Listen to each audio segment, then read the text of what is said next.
कुठल्याही डेव्हलपिंग कंट्रीमध्ये सतत कन्स्ट्रक्शन चालू असणं शहरामध्ये हे साहजिक आहे आणि हे हवंच आहे आपल्याला. म्हणजे आपल्याला नवीन बिल्डिंग्स हव्यात, लोकांना राहायला घरं हवी आहेत, इन्फ्रास्ट्रक्चर हवाय, शाळा हव्यात, कॉलेजेस हव्यात, ब्रॉडबँड इंटरनेट टेक्नॉलॉजी आपल्याला हवी, पाणी हवं, इलेक्ट्रिसिटीचा सप्लाय हवा. यामुळे कामं तर चालू असणारच. आणि त्यामुळे आपल्याला जे सांगितलं होतं की थोडं सहन करा, थोडा धीर धरा, ऍडजस्ट करलो थोडासा, काही दिवसांनी, महिन्यांनी, वर्षांनी सगळं खूप छान आणि मस्त होणार आहे. जे मेट्रोच्या बाबतीत सुद्धा आपल्याला आता अनेक वर्ष ऐकायला मिळत आहे. यात प्रॉब्लेम काय तुम्हाला सांगू, ऍडजस्ट करण्यात आपण भारतीय एक नंबरला आहोत, त्यात काही प्रश्नच नाही.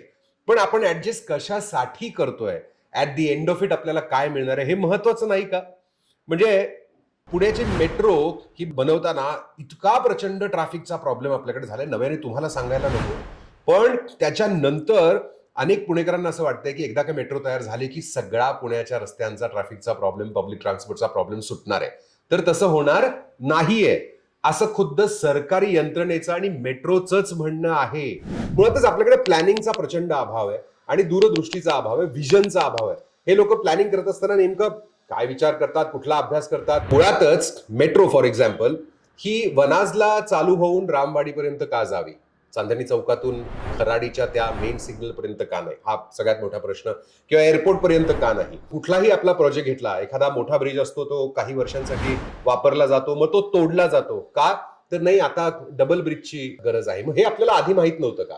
शेमडं पोर सुद्धा तुम्हाला सांगेल की पुण्यात जर समजा 2-2.5-3 लाख नवीन व्हेकल जर येत असतील दरवर्षी, तर 10 वर्षांनी किती नवीन व्हेकल्स असतील, त्यांना पार्किंगसाठी किती जागा लागेल, त्यांना रस्ते किती लागतील, मग मुळातच पब्लिक ट्रान्सपोर्टचं काम कसं व्हायला हवं वगैरे वगैरे.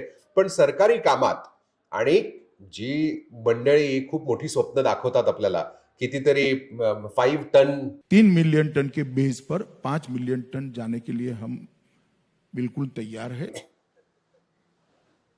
तर या लोकांचं प्लॅनिंग मुळात खूपच बेसिक आहे असा माझा दावा आहे. आणि हे पुणेकरांना सगळ्यांना माहितीच आहे. आणि आपला प्रॉब्लेम काय होतो माहितीये का? तुम्ही उपास केला असेलच, आपण सगळेच करतो. जितका कडक उपास तितकी जास्त श्रद्धा त्या माणसाची होते. जितका जास्त त्रास आपण नागरिक म्हणून सहन करू ना, तितकी जास्त आपली त्या यंत्रणेवर, त्या प्रशासनावर, त्या सरकारवर श्रद्धा आपली वाढत जाते. आणि म्हणून आपल्याला सातत्यानं हा उपास करायला ही मंडळी लावतात असा माझा दावा आहे. आम्ही ऍडजस्ट करायला तयार आहोतच. पुढच्या पिढ्यांसाठी आम्ही मोठमोठे सॅक्रिफायसेस करायला तयार आहोत.